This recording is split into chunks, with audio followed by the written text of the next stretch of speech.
You're not gonna keep that thing, are you? His face looks broken."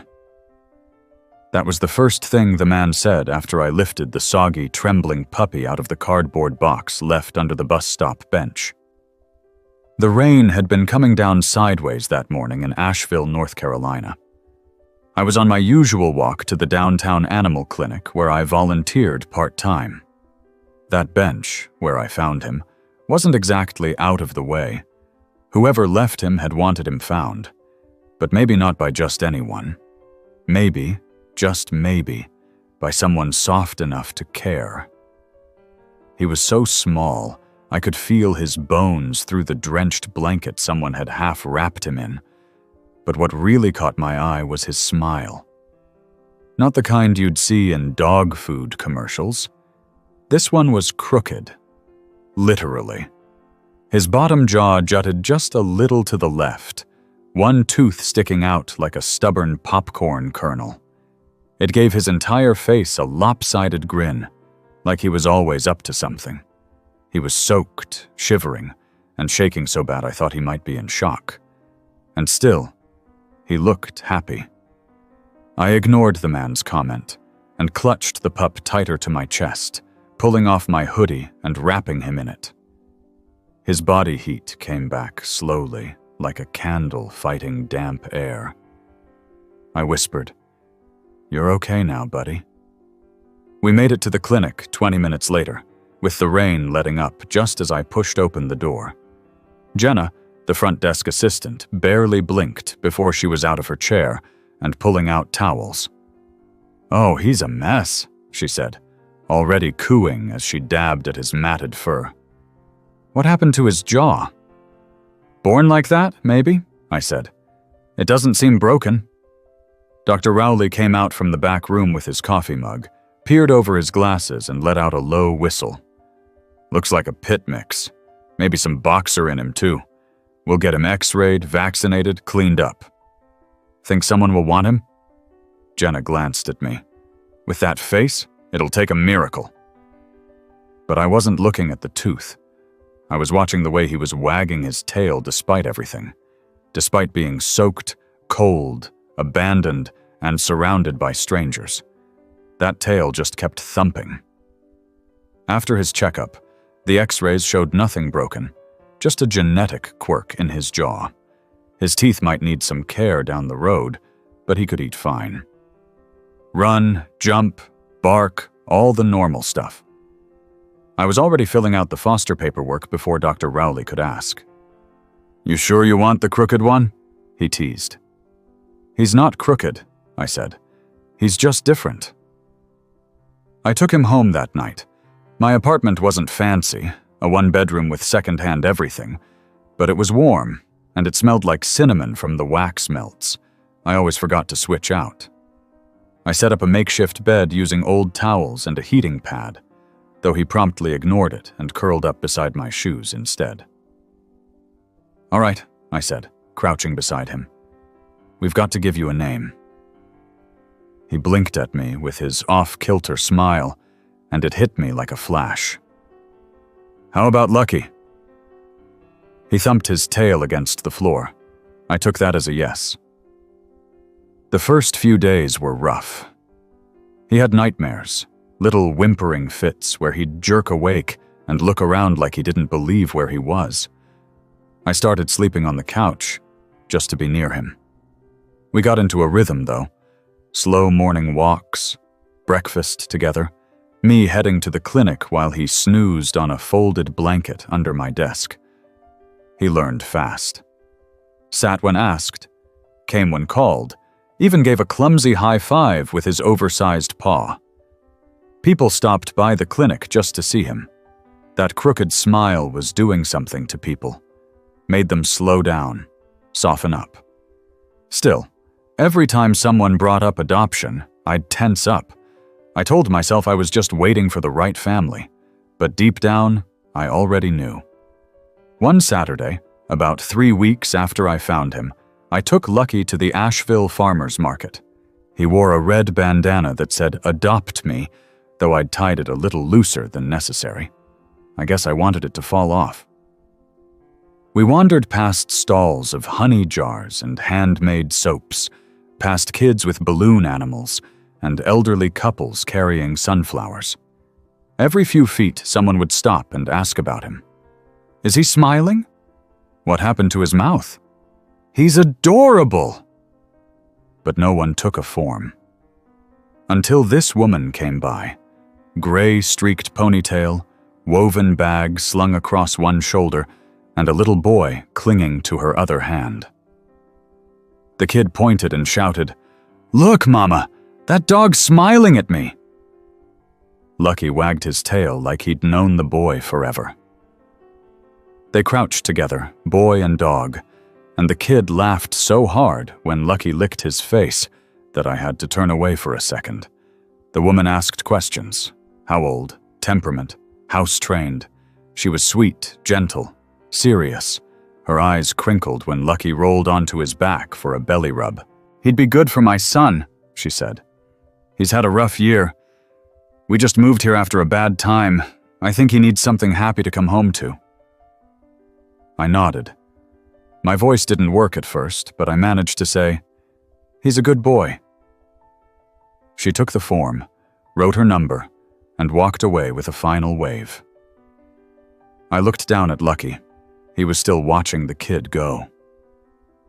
That night, I didn't sleep much. I kept thinking about that little boy's laughter. I knew it could be good for both of them. And wasn't that what fostering was about? Giving second chances? Still, the idea of handing him over tightened something in my chest. The next day, the woman called. She wanted to schedule a home visit, said her son hadn't stopped talking about the smiling dog. We made plans for Saturday. That week felt like it lasted a year. Every walk felt more precious. Every nap curled up beside me like a countdown. I told myself it was fine. I could foster another one. There'd always be another dog that needed help. But Lucky wasn't just any dog. Saturday came. I packed his favorite toy, a squeaky duck he always wrestled with, loaded up his food and blanket. He looked excited. He loved car rides. We pulled up to the woman's house, a cozy ranch with a fenced yard and bright sunflowers along the path. She opened the door with a smile. The boy came running out. "Lucky!" He leapt forward, tail wagging wildly. I watched them play in the grass. She showed me the crate they'd bought, the bowls, the new leash. Everything looked perfect. "You did a good job with him," she said. "He's easy to love," I said, forcing a smile. I crouched to say goodbye. Lucky licked my chin and then bounded back to the boy. "Take care of him," I said, mostly to the wind. I got back in the car, sat there with the engine running, and then I heard it. A bark. I turned. Lucky was sprinting back toward the car, tail wagging like crazy. The boy ran after him but stopped at the porch. Lucky didn't hesitate. He jumped in the passenger seat and sat. Just sat there, staring at me with that crooked smile. The woman walked up, hands on her hips but laughing. "Well, I think he's made his choice." I opened my mouth, closed it. "You sure?" I asked. "He came from you," she said. "Seems like he wants to stay with you." And that's how I stopped being a foster. Lucky's mine now. Full-time, permanent, can't imagine life without him mine. And every day, that crooked smile greets me like the sun rising. Rain or shine, good days or bad, it's there. A reminder that some things, no matter how they look on the outside, are exactly right. We walk past that old bus stop bench sometimes. Lucky always sniffs around like he remembers. I stand there and smile, thinking about how the world can still surprise you, about how a little dog with a crooked tooth saved me right back. He was never broken. He was just waiting for someone to see him whole. I never meant to become the guy who bought dog sunscreen. But there I was, second aisle at PetSmart on a warm April afternoon, holding a bottle of SPF 30 spray made specifically for dogs with light fur and sensitive skin. Lucky, now nearly twice the size he was when I first carried him into the clinic, waited in the cart seat like a toddler in a race car. He had his crooked smile on full display and his tail wagging slow and steady, like he was approving every product we passed. "This is getting out of hand," I muttered, half laughing. The older lady walking past me chuckled. "Not out of hand, just love." I guess that was the only explanation that made sense, because by then, Lucky had become more than just a rescue or even a pet. He was part of my rhythm. My days were now structured around his schedule. Morning walks before work, lunchtime sprints in the dog park, evening belly rubs, and late-night curl-ups on the couch where he insisted on resting his chin on my knee while I watched old baseball games. I even bought an air conditioner unit for the bedroom because Lucky didn't like the heat. The folks at the clinic joked that he was the real boss now.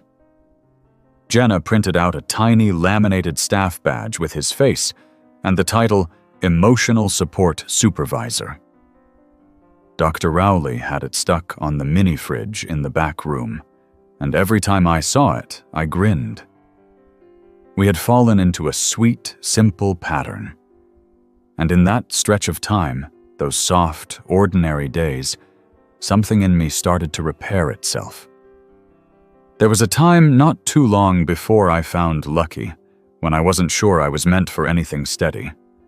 I'd lost my dad a year earlier, and the grief had left me brittle. I was drifting, stuck in a job I didn't care about, unsure of what came next. Finding Lucky didn't fix it all at once, but it gave me something that felt like direction. Like I mattered again. I wasn't the only one he changed. One Thursday afternoon, we were leaving the park after a game of chase the tennis ball that left both of us exhausted and speckled with grass. A kid and his father were walking toward us on the gravel trail. The boy was around 9, maybe 10, with heavy boots and thick plastic glasses that slid down his nose. He stopped, staring at Lucky like he'd never seen anything like him. "Why is his mouth like that?" he asked, pointing. The dad opened his mouth to say something, but I crouched beside Lucky and smiled. "He was born that way. Just makes him a little extra special." The boy stepped closer. Lucky sat down and offered his paw before the kid even asked. The boy burst into laughter and took it gently. "He looks like he's smiling all the time." "He is," I said. "He likes to make people happy." "I get picked on for my teeth sometimes," the boy said quietly, glancing up. "They're big." "Well, Lucky thinks big teeth are awesome. Right, bud?" Lucky let out a soft, playful bark and flopped onto his back in the gravel, waiting for belly rubs. The boy giggled and dropped to his knees beside him. I watched as the dad, who'd looked nervous a second earlier, relaxed and stepped back with a small smile. Lucky had this way of lowering the volume on everything stressful. It was like he spoke some language no one else could hear, but everyone understood anyway. Moments like that started stacking up. At the clinic, at the dog park, outside the cafe downtown where we got our Saturday morning muffins. Lucky wasn't just my dog anymore. He was everyone's good news. People crossed the street just to say hi to him. Old men who barely spoke grunted and scratched his ears. Teenagers took selfies with him. Even toddlers, who usually feared big dogs, would toddle right over like he was an old friend. There was one morning, though, that things got a little less simple. It started with a knock on the door. I was half asleep on the couch, Lucky snoring softly against my side. I opened the door in a hoodie and mismatched socks. "You own the pit bull with the crooked face?" It was a man in his late 30s, sharp-edged in posture and expression. He had a clipboard in one hand and a phone in the other. "His name's Lucky," I said, a little wary. "Right, Lucky. I saw a photo of him online. My niece runs a dog rescue blog. His face is all over it. You found him in Asheville, right?" My stomach dropped a little. I nodded. "I think he's from a litter my cousin bred. Backyard breeder in Cherokee. They got shut down last year. Whole operation was a mess. Dogs in crates, no proper medical care. He had 6 pups, some with jaw defects, some worse." I didn't know what to say. "They dumped the ones they couldn't sell," he said, voice quieter now. "I'm sorry if that's hard to hear, but it means you probably saved him." "I didn't do anything special," I said. "Well, you gave him a life. That counts." He left without asking anything else. Just gave me a business card and told me to reach out if I ever needed info for the vet. I watched him go, heart thumping. Lucky now awake and resting his head on my foot. The truth was, I had wondered about Lucky's past, but part of me had been afraid to ask. I didn't want to open any doors that led to pain. But now that the door was cracked, I started noticing things differently. When we walked past alleys or dumpsters, Lucky would sometimes freeze, his body tense like he was waiting for something bad. When thunder rolled in the distance, he'd press his whole body against mine. It didn't stop him from playing or greeting people, but I could tell. Some part of him remembered. So I started doing more research. I read about neglected litters, behavioral trauma, how early experiences can shape a dog's instincts. But Lucky defied most of what I read. He wasn't aggressive. He didn't lash out. He was sensitive, sure, but he still loved people. Still smiled that lopsided smile. I asked Dr. Rowley about it one day at the clinic. "Some dogs just decide," he said, cleaning his glasses. "They decide they're gonna love, no matter what happened before. Like they know what hate looks like, and want no part of it." I looked down at Lucky, who was curled up under the desk, one paw twitching in his sleep. "Yeah," I said, "that sounds like him." By the time summer rolled in, Lucky had become something of a local celebrity. The farmers market had named him unofficial mascot. He got his own table one Saturday where kids could draw pictures of him and write little notes. Jenna put up a bulletin board in the clinic with all the sketches taped together in a messy collage. "Smiling Dog Wall," she called it. But fame wasn't what Lucky needed. What he really loved was the little things, the specific things. He had favorite trees, favorite streets, favorite patches of grass. He liked the coffee shop patio downtown because the barista there always gave him a tiny cup of whipped cream. He liked the corner near the bookstore because it always smelled like cinnamon rolls from the bakery next door. And more than anything, he loved kids. He didn't just tolerate them, he adored them. He'd sit patiently while they touched his ears, giggled at his tooth, tried to teach him new commands. I started thinking maybe he had some sort of purpose beyond me. Something that hadn't quite shown up yet, but was getting closer. That idea planted itself in my brain and wouldn't leave. So I started calling around. Dog therapy programs, local schools, even hospitals. I didn't know if we'd qualify, but Lucky passed the behavior test with flying colors. One of the evaluators, a woman who'd worked with therapy dogs for 20 years, said, "He's one of the gentlest boys I've ever met. There's something very special in him." We got accepted into a local reading program for kids who struggled with literacy. It was simple. Kids would sit and read to a dog, no judgment, no pressure. The goal was to help them feel safe, encouraged, and supported. Lucky loved it. He'd lie on the rug at the public library every Thursday afternoon, tail thumping every time a new kid came in. He'd nuzzle their hands gently as they flipped pages. I'd sit nearby, just watching. One girl, Grace, was shy to the point of tears the first time. She barely whispered her name. But Lucky rested his head on her leg, and she started to read. Slow, halting, but clear. Week after week, her confidence grew. One afternoon, she leaned down and whispered something in Lucky's ear before leaving. "You're my best friend." I swallowed hard. It was all happening so quietly.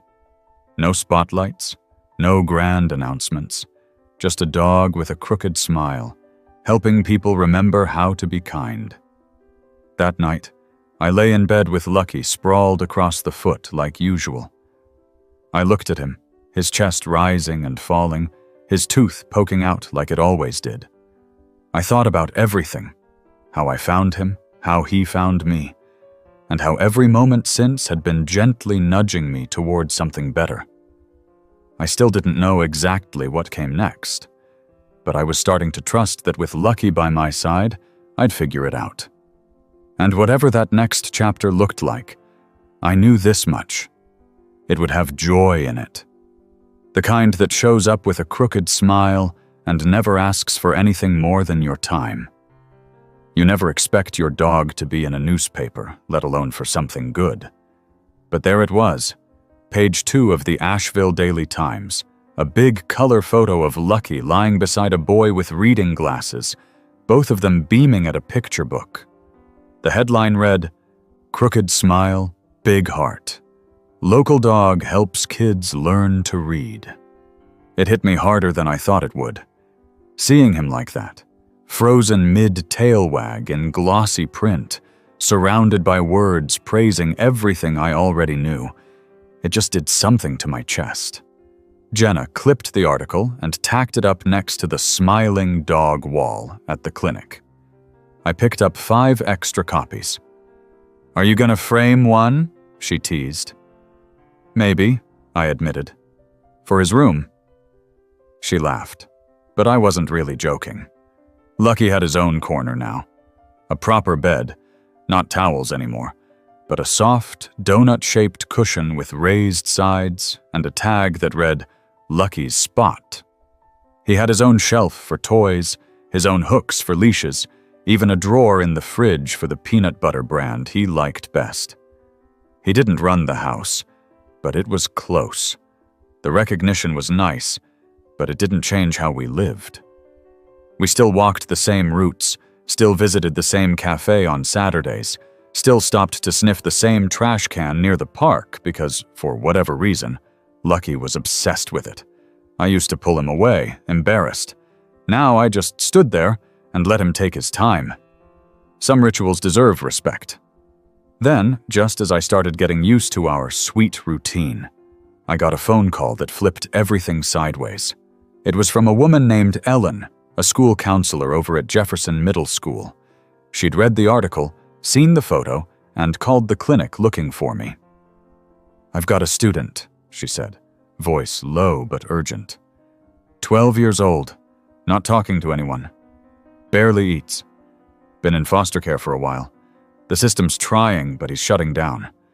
We're grasping at straws here. When I saw your dog's face in that article, I don't know.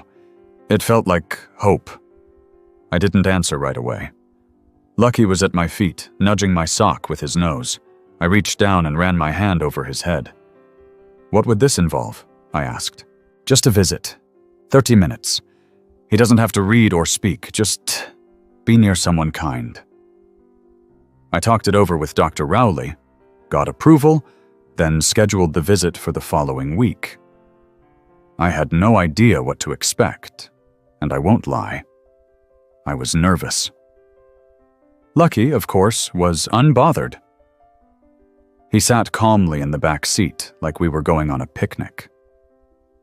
When we arrived, Ellen met us outside the school's front office. She was short, middle-aged, with gray blonde curls and a clipboard clutched tight to her chest. "I've seen kids respond to animals before," she said, "but this one's different. We've tried cats, smaller dogs, even a rabbit. Nothing." She led us down a quiet hallway lined with faded motivational posters and lockers that hadn't been opened in years. We stopped at a classroom that had been converted into a counseling space. Beanbags, dim lights, a few bookshelves. A boy sat curled in the far corner, hoodie up, arms crossed. He didn't look up. "That's Ryan," Ellen whispered. "Take your time." I let Lucky take the lead. He padded slowly across the room, not in a straight line, but sort of meandering, like he was browsing. He sniffed a few corners, then plopped down about 3 feet from the boy, facing slightly away. We waited. 5 minutes passed. Then 10. Lucky lay down fully, resting his head on his paws. Finally, Ryan turned his head. "That dog's broken," he said. Quiet. Almost annoyed. "Nope," I said gently. "Just different." Ryan snorted. "His teeth are messed up." Lucky rolled over with a sigh, exposing his belly to the ceiling. Ryan's lip twitched. "That's dumb," he muttered. "But it works," I said. "He gets all the attention, even has a job now." Ryan looked at me for the first time. "A job?" "He lets kids read to him, helps them feel brave." The boy didn't say anything for a long while. Then he whispered something so quietly I almost missed it. "Can I pet him?" I nodded. Ryan slid forward on the floor, hesitant, and reached out. Lucky stayed still, tail thumping slowly. "Feels weird," Ryan said, touching Lucky's fur. "Like velvet and a mop." "He's a professional napper, so the fluff's important." Ryan almost smiled. Not quite. But it was something. After that, we visited once a week. Lucky and Ryan never did anything dramatic. No long conversations or breakthroughs. But Ryan started showing up early. He'd bring dog biscuits in his pocket. One day, he asked if Lucky could be in his science project photo. "He's my hypothesis," he said. "The dogs make people better." I wanted to hug the kid, but I just smiled. Back at home, Lucky started sleeping deeper. He'd crash harder, snore louder, like he was carrying less weight. It was strange how helping someone else had relaxed him too. Or maybe it was me. Maybe seeing that something we stumbled into had real value was what I needed all along. Our schedule got busier. More calls came in. One from a community center hosting a grief group for kids who'd lost parents. Another from a support group for veterans. I didn't accept every invitation. I didn't want to overwhelm Lucky. But we chose the ones that felt right, that felt personal. One afternoon, we were walking back from the cafe when we passed a teenager sitting alone on the sidewalk, back against a brick wall. He had earbuds in, hood up, face buried in his knees. Lucky tugged on the leash. He never pulled like that. I stopped, looked at the kid, looked at Lucky. "You know him?" I joked. Lucky stepped forward and sat a few feet from the teen. He didn't bark or whine, just waited. The boy looked up, blinking hard. Then he pulled out an earbud. "Hey," he said, voice cracking. Lucky tilted his head. The kid rubbed his eyes, snorted a laugh. "He looks like me when I wake up." I didn't ask questions. Didn't need to. We stood there a few more minutes. Then I offered a pat on the shoulder and we moved on. Sometimes it didn't take much. Just being seen. As Lucky's world expanded, so did mine. I started taking courses in animal behavior and therapy training. Not full-time or anything, just evening sessions. I wanted to understand what made this connection work. What made dogs like Lucky such healing forces. One of the instructors said something that stuck with me. "Dogs don't see your history. They see your energy. They care how you feel, not what you've done. That line echoed in my head days later when I ran into someone I hadn't seen in over a year. My older brother, Nate. He was standing in line at the grocery store. Lucky saw him first, let out a tiny huff. I looked up and froze. Nate and I had fallen out after Dad's funeral. It wasn't one big fight, more like a slow crumble of unspoken grief and missed calls. He'd moved to Charlotte. I hadn't seen him since. We made eye contact. His expression shifted. Surprise, then hesitation. "Hey," he said. "Hey," I echoed. He looked down. "Is that a smile or a medical condition?"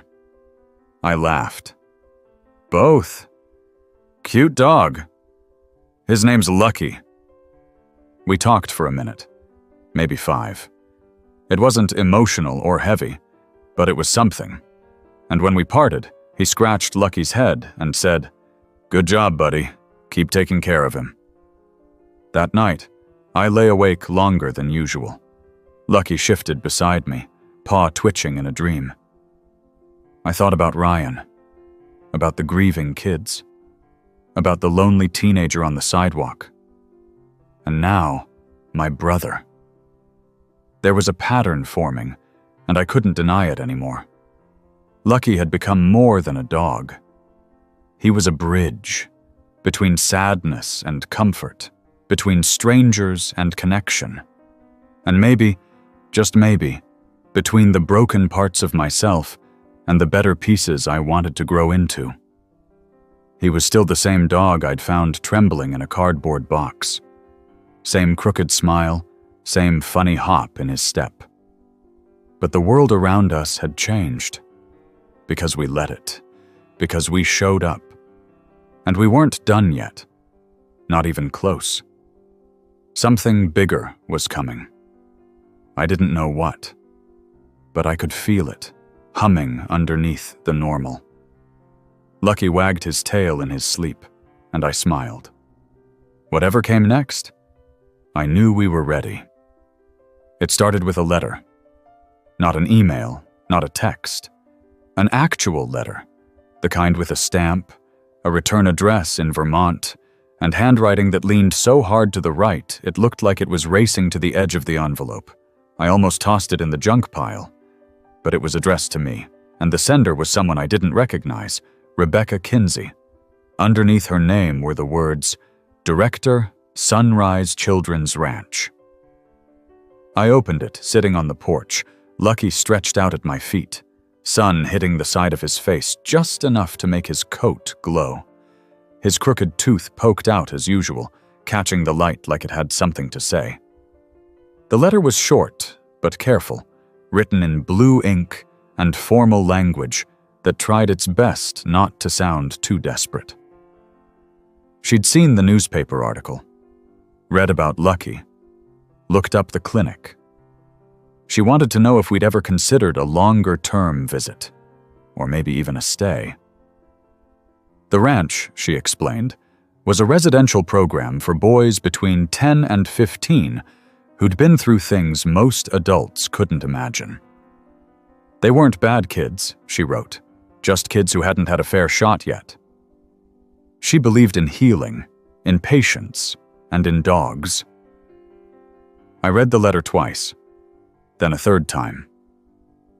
My stomach felt like it was filled with question marks.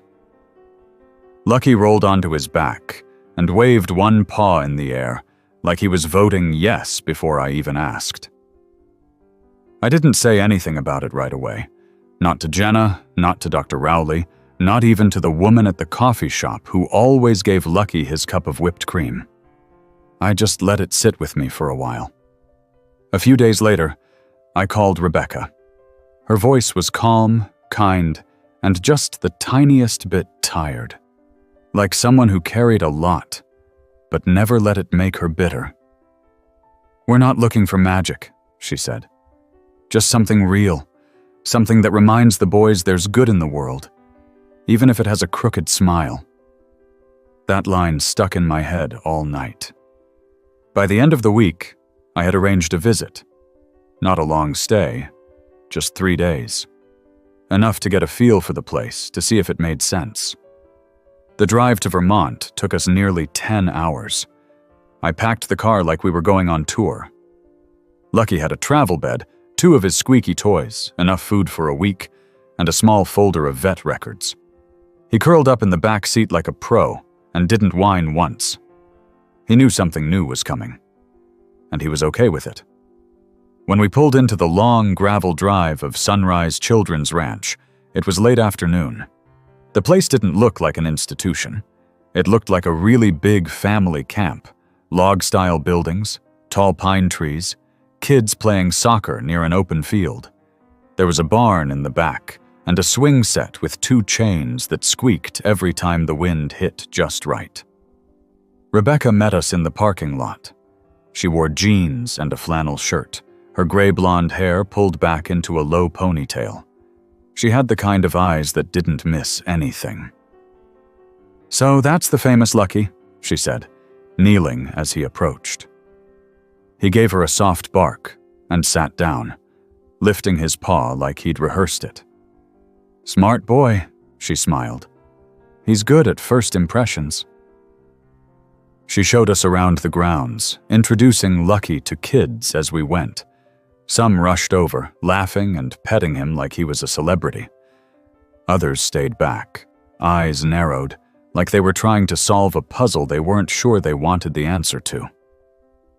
One boy, tall, quiet, probably around 13, watched us from the porch, arms crossed.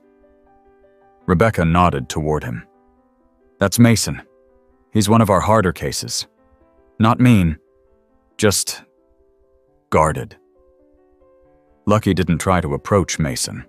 He just glanced in his direction, gave a soft tail wag, and kept walking. We stayed in a small guest cabin on the edge of the property. Lucky took to it immediately. He curled up on the rug and fell asleep while I unpacked. That first night, I felt oddly nervous, like I was the one being evaluated. The next morning, we joined the boys during their breakfast hour. Pancakes, scrambled eggs, applesauce. Lucky didn't beg, but he did station himself near the most generous eaters. After breakfast, we joined a small group for something called silent reading. The kids picked a book, found a quiet spot, and read without interruption. Lucky lay near the fireplace, and without prompting, a few of the younger boys settled around him, using his belly as a pillow. Mason sat by the window, book unopened. When the reading hour ended, one boy raised his hand. "Can the dog come to art class?" Rebecca looked at me. I shrugged. If he's invited. So Lucky went to art. He lay beside the easel station, got covered in a little paint, and still managed to wag his tail when someone dripped blue on his back. I was helping a kid clean his brush when I noticed Mason again.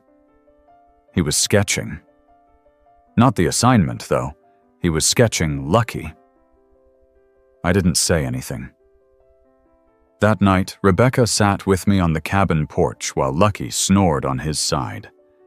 "You know," she said, "some of these boys haven't hugged anyone in years, but I saw one curl up beside your dog like it was the most normal thing in the world." "He makes it safe," I said. "Somehow." "I think," she said softly, "he reminds them that broken things can still be soft." The second day was busier. Lucky helped with morning chores. Well, he followed a group of boys to the stables and supervised. He got sneezed on by a goat and licked in the eye by a cow. The kids howled with laughter. After lunch, there was a group circle on the lawn. Rebecca asked if I'd be willing to sit in. It wasn't therapy, just a check-in where the boys could share anything they wanted. No pressure. Lucky plopped himself in the center of the circle. One by one, the kids shared. A good breakfast. A bad dream. A fight with a sibling they hadn't seen in years. A memory they couldn't shake. Then it was Mason's turn. He didn't speak for a while. Everyone waited.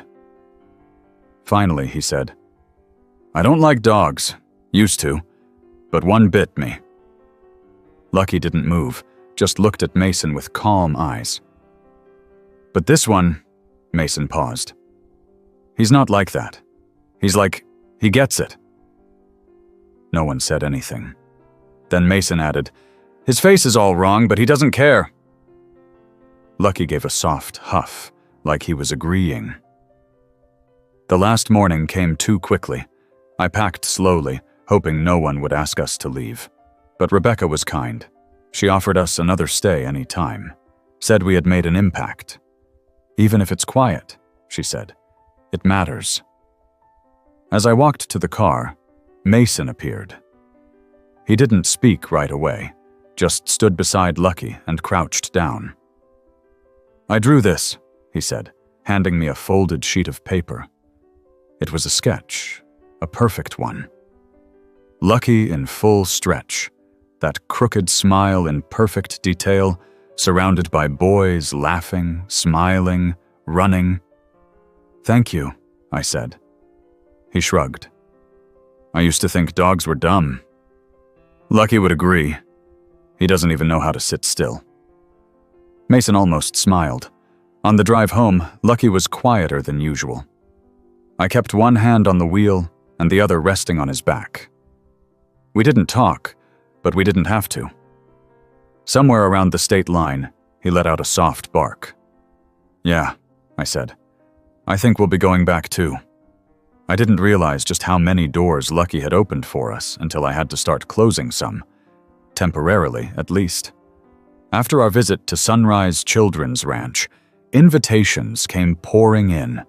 Libraries, hospitals, community centers, even a local morning show wanted to interview us. And as flattering as it all was, I felt something in my chest start to tighten. Not fear exactly, more like a warning bell. A reminder not to stretch Lucky too thin, or myself either. It was Jenna, of course, who noticed first. "You look like you haven't slept since last Tuesday," she said one afternoon at the clinic, handing me a cup of tea.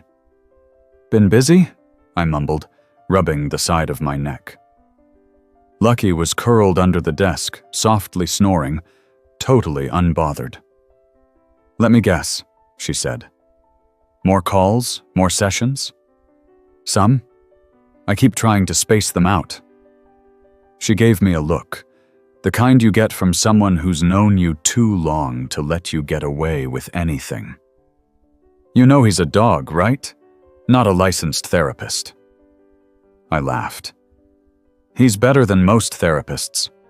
"Sure, but even therapists take breaks. You both need one." I didn't want to admit she was right. But that night, as I watched Lucky twitch in his sleep, I noticed a slight tremble in his leg that hadn't been there before.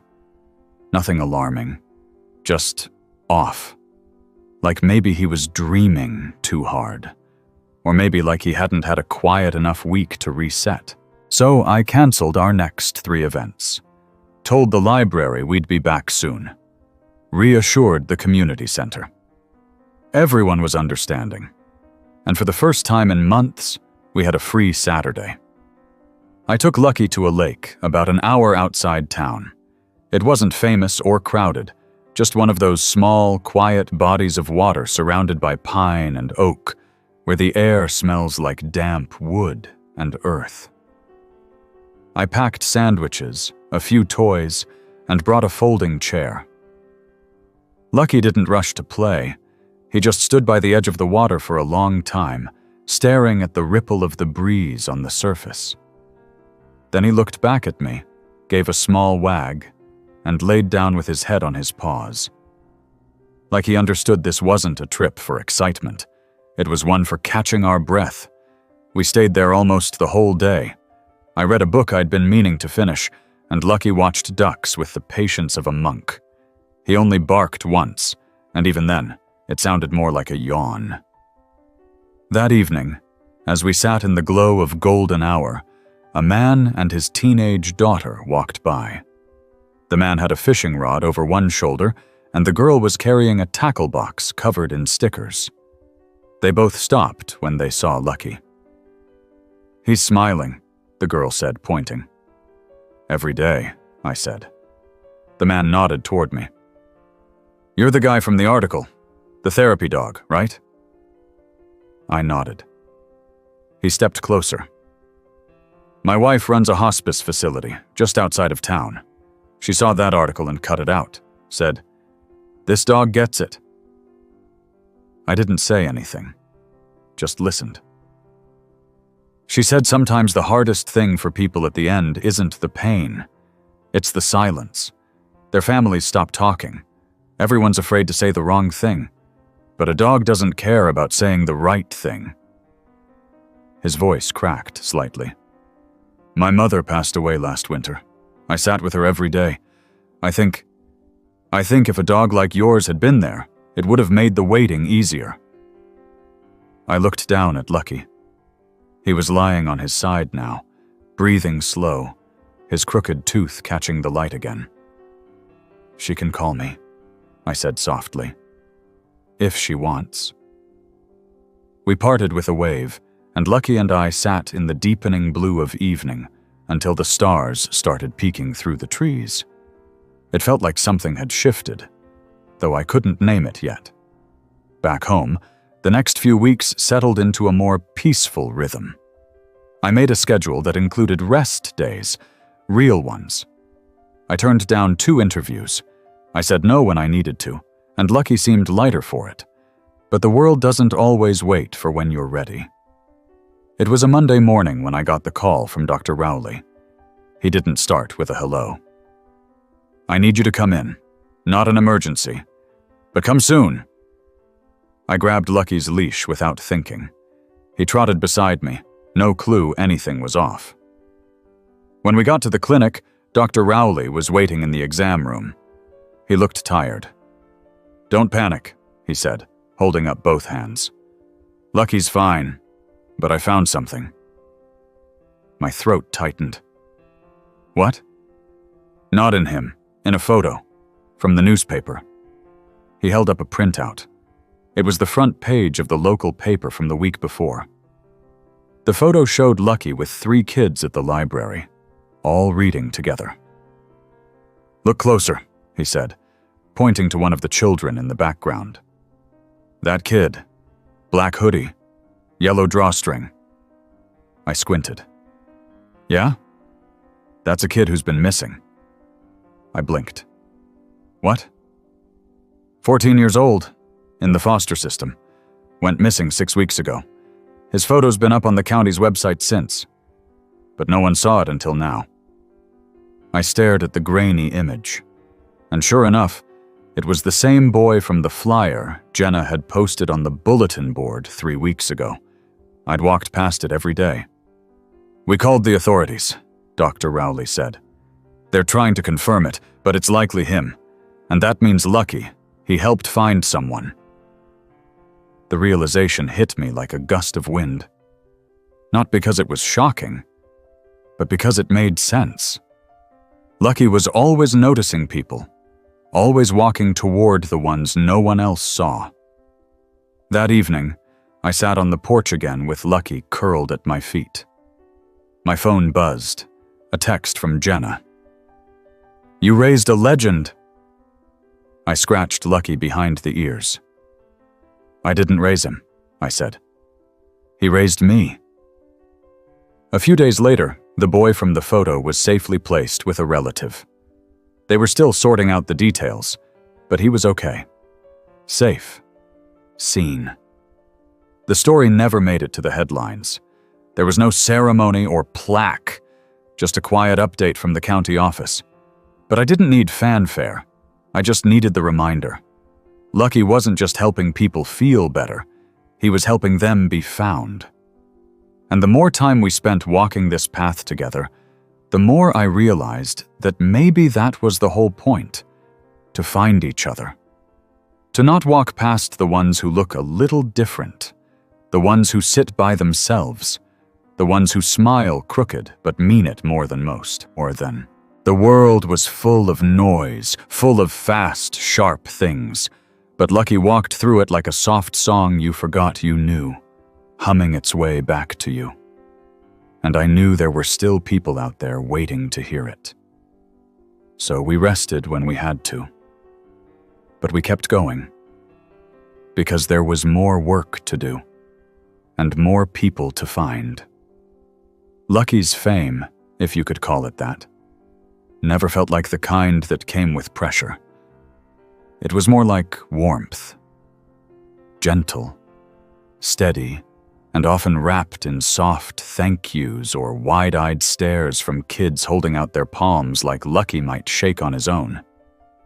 But as more people reached out, asking for visits, appearances, photos even, I found myself becoming the gatekeeper to something I didn't fully understand. How much was too much? How often could I say yes before I said no to the very peace we'd worked so hard to find? It was around this time that I started getting letters from strangers. Not many, and not all at once. But every week or so, a new envelope would arrive. Sometimes with just a note, sometimes a picture of a child holding a drawing of a crooked, smiling dog. One woman wrote about her teenage son, who had stopped speaking after a traumatic incident. She said he finally said his first words in months when he saw Lucky on the news. Another man, a veteran from Colorado, described how seeing Lucky's story reminded him of the therapy dog he'd bonded with during his rehab, and how it gave him the push to reconnect with that facility. They were stories I didn't know what to do with, only that I couldn't ignore them. Lucky, meanwhile, kept being exactly who he was. No ego, no change in behavior. He'd still pause to sniff the same bushes every morning, still try to sneak one paw onto the couch before realizing he wasn't allowed, then sit beside it, tail wagging like he'd half won. We started visiting a new location on Thursday afternoons, a transitional housing shelter for families who had recently lost their homes.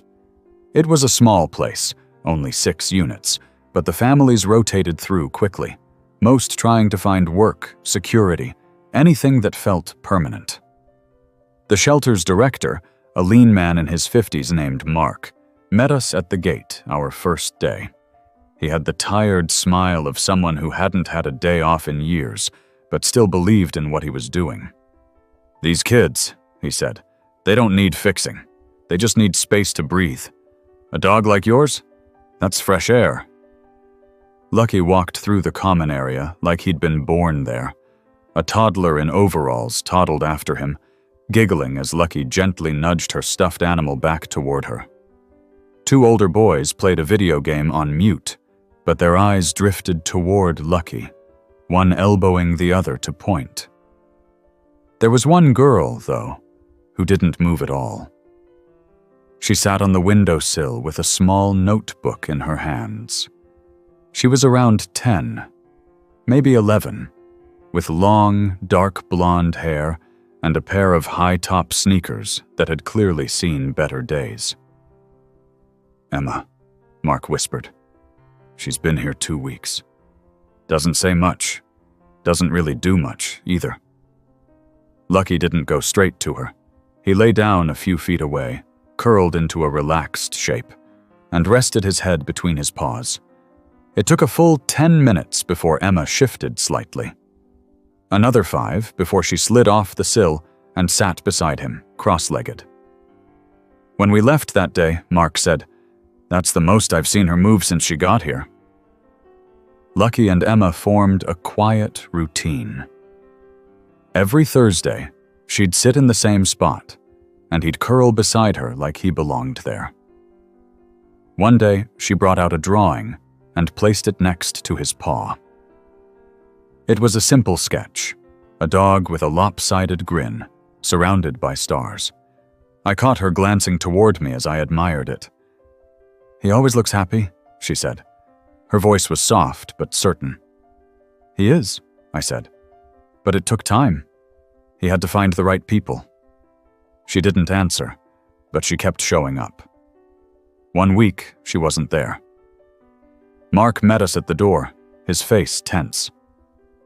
"Her mom got a job offer out of state," he explained. "They packed up and left fast. I wish I'd known. I would have told you." I nodded, but I felt something like gravity pull inside my chest.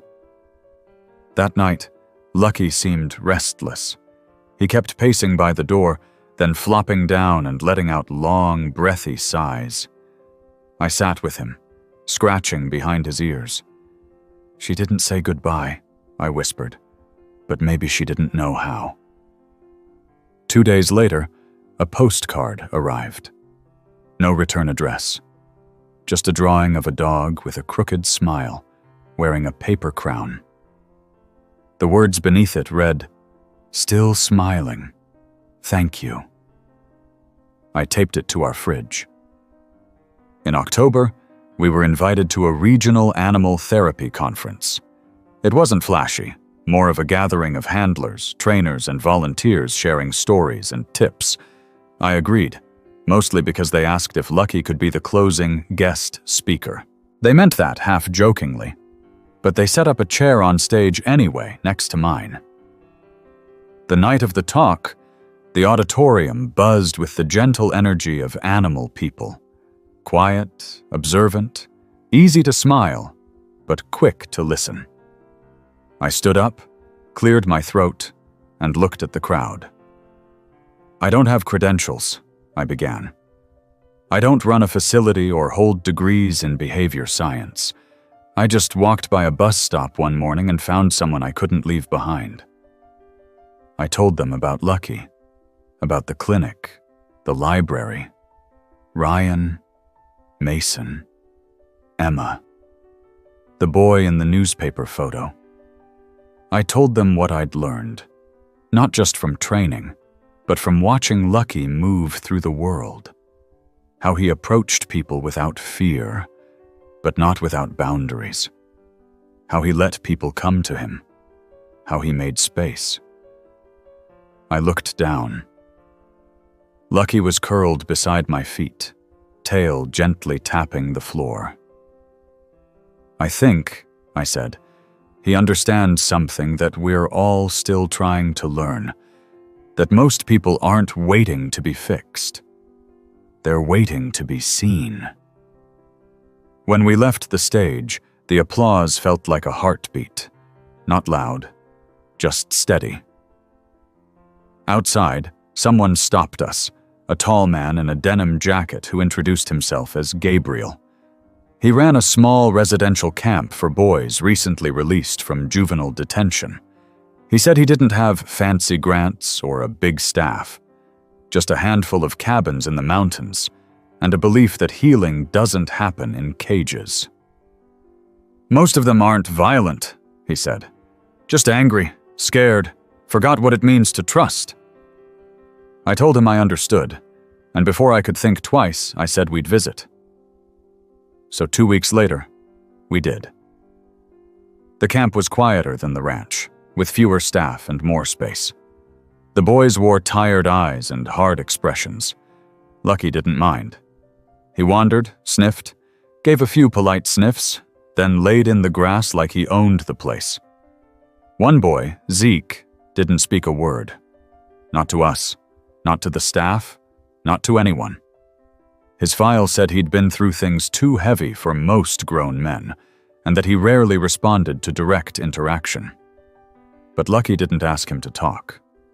He just waited. At the end of our visit, Zeke walked over with a stick in his hand. He held it out, hesitantly. Lucky sniffed it, then took it gently in his mouth. Zeke didn't throw it. He just sat down beside him. That was enough. When we left that day, Gabriel walked us to the car. "You two do something I haven't seen in years," he said. "You remind them that quiet doesn't mean nothing is happening." I nodded, throat tight. We drove home with the windows half down, Lucky's ears flapping in the wind. I didn't know where all of this was going. There was no master plan, no 5-year blueprint. But I was starting to trust something I hadn't trusted in a long time. The slow unfolding of good things. The kind that doesn't demand attention, but makes space for change. The kind that shows up in crooked smiles, silent boys, and postcards with no return address. We were in the middle of something. Lucky and me. And wherever it led, I knew we'd keep walking. One gentle step at a time. I used to think stability meant staying in one place, keeping a routine. Familiar walls, known paths, a rhythm that didn't shift too much. But somewhere along the way, Lucky had taught me something different, that you could have steadiness in motion, that home could be something you carried, not something you anchored to a zip code.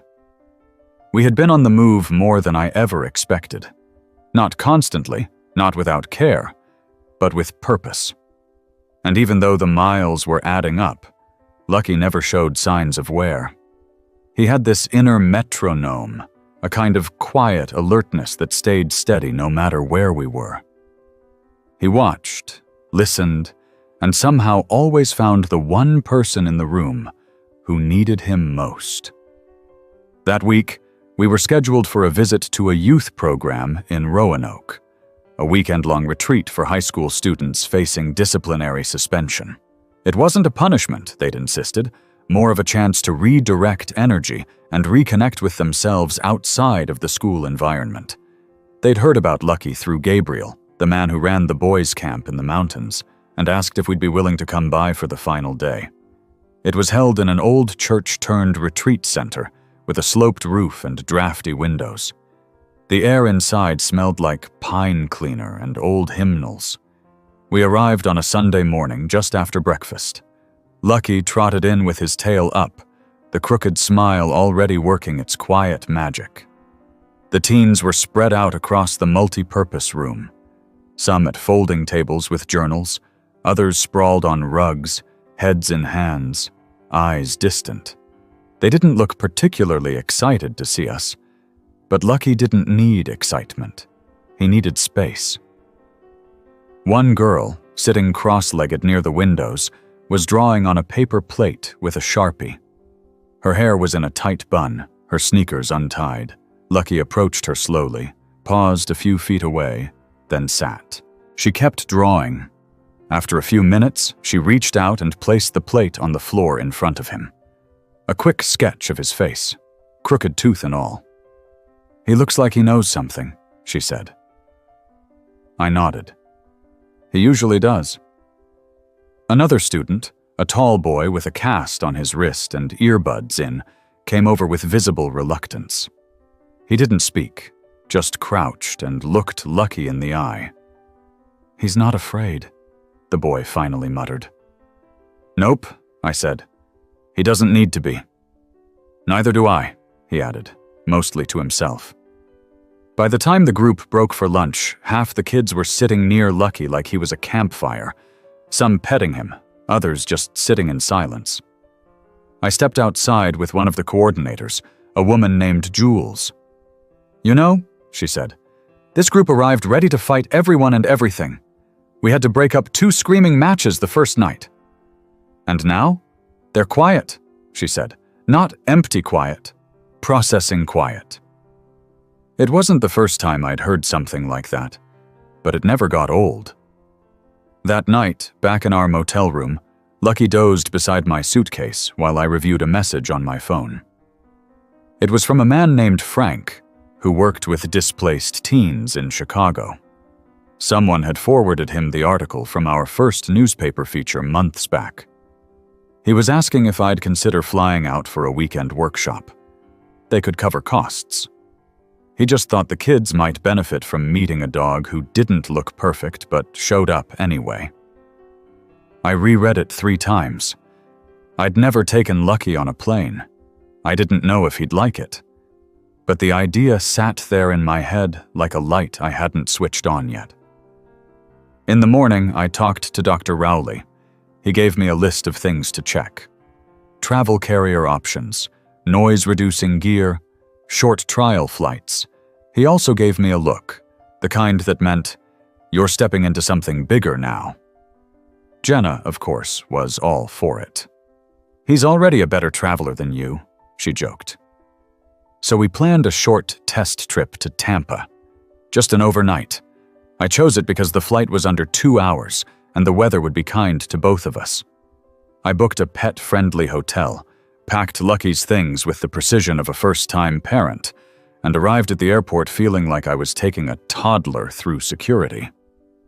Lucky didn't love the TSA checkpoint, but once we were past it, he adjusted. The terminal was full of people, some curious, some cautious, most kind. He lay beside my chair as we waited, chewing calmly on a rubber bone. On the flight, I kept one hand on him the entire time.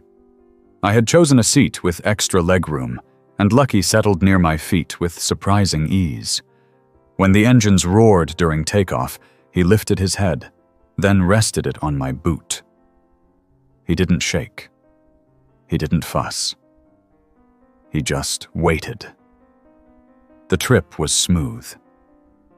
At the hotel, we walked the boardwalk, met a street performer who gave Lucky a slice of hot dog, and watched the sunset from a bench that overlooked the bay. Back in the room, Lucky flopped onto the bed and let out the longest sigh I'd ever heard. It was a sound of contentment, of something clicking into place.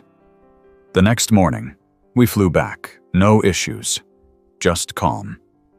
I wrote back to Frank in Chicago that same evening. "We're in," I said. From there, things shifted. I didn't want to tour or book events for the sake of it, but it became clear we were being called to certain places where kids weren't being reached by traditional means, where trust had become a rare currency, where someone like Lucky could serve as a kind of unspoken bridge. In Chicago, we visited a youth program built inside a repurposed church basement. Lucky sat through rap circles, art classes, and even a meditation session where the facilitator cried when Lucky rested his head in her lap. In Dallas, we worked with a group of teens whose parents were incarcerated. One girl asked if Lucky ever got mad at people. I said yes, when someone tried to take his toy duck. She laughed for a full minute. And in every city, we came back to the same truth. Lucky didn't judge. He didn't require explanations. He didn't ask people to perform their pain in exchange for kindness. He just showed up. At one shelter, a boy named Isaac gave Lucky his hoodie, said he got too warm anyway. Lucky wore it the rest of the day. At another visit, a teacher pulled me aside. "We're not allowed to hug these kids," she said. "Some of them haven't been touched kindly in years. But when that dog curls up beside them, it does something no policy or speech can." I thought of that line often. Curled up kindness. Somewhere in the middle of all this, I realized something had changed in me too. I used to think I was the one guiding Lucky, that I was the handler, the leader, the planner. But more and more, I felt like I was the one being led. My job wasn't to shape the journey. It was to follow the tail wags. We were invited to a school in rural Montana where the nearest therapist was 2 counties away. Then to a small Alaskan town where the sun didn't rise until late morning. Each time, I checked in with Lucky. Each time, he showed up at the door when the bag came out, ready. Still, I was careful. Every 3rd week, we took off. No events, no travel. Just home. Whatever home meant in that season. Sometimes it was the apartment in Asheville, sometimes a cabin we rented for a few days. Sometimes it was a friend's place who owed us dog-sitting favors and had a big yard. Home became wherever we could rest and breathe. And always, the postcards came. Sometimes from places we'd been, sometimes from places we hadn't yet. Always handwritten. always grateful. They didn't go in a scrapbook. They went on the walls, taped one by one until the space above my desk was covered in color and crooked drawings and messages like, "He made me smile when I didn't think I could," or, "He reminded me that quiet is okay." Lucky would look at them sometimes, eyes moving slowly like he was reading. Maybe he was. Maybe he knew exactly what he was building, one quiet visit at a time. And we weren't done yet. Not even close. I didn't realize we were nearing the end of the road until it was already behind us. It started with a limp. Subtle at first, just a hitch in Lucky's stride during our evening walk around the block in Asheville. He didn't cry out. He didn't slow down much. But I noticed it. The slightest hesitation when he stepped down from a curb, the way he paused before climbing the front porch stairs. I gave it a week, hoping it was a strain or a pulled muscle, but the limp didn't go away. It settled into his gait like an uninvited guest, quiet but unmoving. Dr. Rowley took one look at him and ordered x-rays. I sat in the waiting room longer than usual.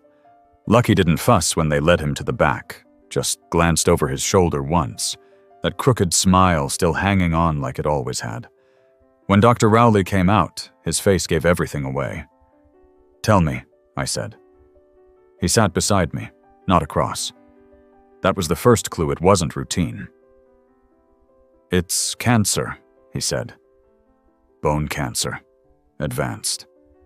The limp was his way of telling you something's been hurting a while." I didn't speak. He added, "There are options. We can manage the pain. We can give him more time. But we're not talking years. Maybe months." The air inside me dropped out. Lucky came back a few minutes later, tail still wagging. He walked up to me, leaned his weight against my leg, and sighed. He didn't know. Or maybe he did. That night, I didn't sleep. Lucky curled beside me on the couch like he had since the first week I brought him home. I ran my fingers along his back, counting the rise and fall of his breathing like it might keep everything the same. In the morning, I made a decision. We weren't going to stop, but we were going to slow down, strip away the noise, keep only what mattered. I made calls to the places still on our list, canceled some, rescheduled others, explained gently, honestly. Most people understood. A few cried. One woman in Kansas sent a voice message of her class singing Lucky's name. We spent the next weeks carefully, meaningfully. We returned to Sunrise Children's Ranch one last time. Mason had grown taller. He greeted Lucky without hesitation, crouching and whispering something I didn't hear. Lucky nuzzled his chest and wagged his tail like they'd never been apart. At the end of the visit, Rebecca hugged me tight. "He gave these boys something we couldn't," she said. "They'll carry him forever." We visited the youth center in Roanoke again, and this time, the same girl with the plate drawing had a canvas waiting. It showed Lucky standing in a field of dandelions, his smile framed by bursts of yellow and sky blue. She handed it to me and said, "This is so you don't forget." In Chicago, Frank met us at the airport himself. Lucky walked slower now, but he still paused to greet the baggage claim staff like he'd known them for years. During the workshop, one teen boy who hadn't spoken in 2 days knelt beside Lucky and whispered, "You're not scared of being different. Maybe I don't have to be either." We stayed one extra day, just to be sure. Back home, Asheville wrapped itself around us like it had been waiting. The weather cooled, the sidewalks glistened in the late fall rain. Lucky loved that part, standing in the middle of a light drizzle, head tilted up like he was greeting something only he could see. The postcards kept coming. One had no name, just a drawing of Lucky beside a stick figure child. Another came from a prison counselor in Nebraska. Your dog helped one of our inmates reconnect with his son. We didn't know how to do that. Lucky did. I pinned each one on the wall. The space above my desk was full now. I started taping them to the closet door. Lucky's limp grew more pronounced. Some days he couldn't walk more than a few blocks. So we changed our rhythm again. We drove instead.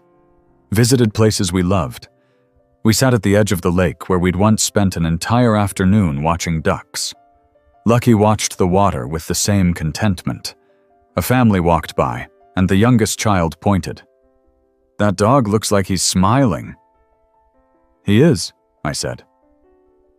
Jenna came over every weekend. She brought chicken broth and Lucky's favorite chew toys. She cried once, quietly, sitting on the floor while Lucky rested his head on her lap. "I didn't know a dog could make me believe again," she said. "In people, in healing." Dr. Rowley helped manage Lucky's meds. He came to the house, set up comfortable bedding, showed me how to help with steps. I asked him once how long we had. "Time's not the point anymore," he said. "Love is." In December, we had one more visit scheduled, a small library event in a nearby town. It was a reading hour, 10 children, no cameras, just storybooks and soft pillows. Lucky sat in the middle, breathing slow. One little boy climbed into his side and whispered the entire book aloud. When he finished, he rested his cheek on Lucky's neck. "You're warm," the boy said, "and brave." Lucky blinked slowly and let out a deep, even breath. On the way home, snow started falling. That night, I left the window cracked so Lucky could smell the air. He lay beside me on his bed, surrounded by the canvas, the drawings, the memories made of paper and hope. I sat on the floor and leaned against the couch. He looked at me, and for once, I said it aloud. "You saved me first." His tail thumped, just once. But it was enough. In the morning, Lucky didn't get up right away. He looked at me, eyes clear but tired. I didn't ask him to move. I just laid beside him, forehead to forehead. When Dr. Rowley arrived, Lucky didn't flinch. He rested quietly, his breath slow. I held his paw, and when it was time, he went gently. There was no sound, no struggle, just peace. Dr. Rowley sat with me for a while. We didn't speak. We didn't need to. When he left, I wrapped Lucky in his favorite blanket, the one with ducks on it, and carried him to the back porch. Snow had stopped. The light was soft. I buried him in the garden under the maple tree where he used to chase squirrels that were far too quick for him. I placed the stick Isaac gave him years ago beside the grave. Above it, I planted sunflowers. They would come in spring. He would have liked that. The house felt different. Still.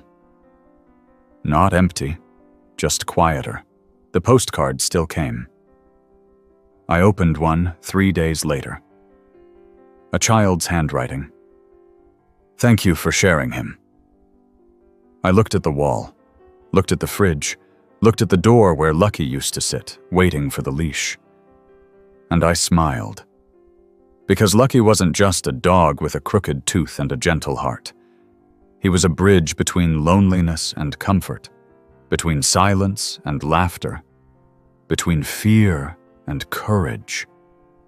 He was a reminder that love doesn't have to be loud to be strong, that the smallest kindness can ripple through more lives than we'll ever know, and that sometimes the best thing we can do in this world is simply show up, just like he always did.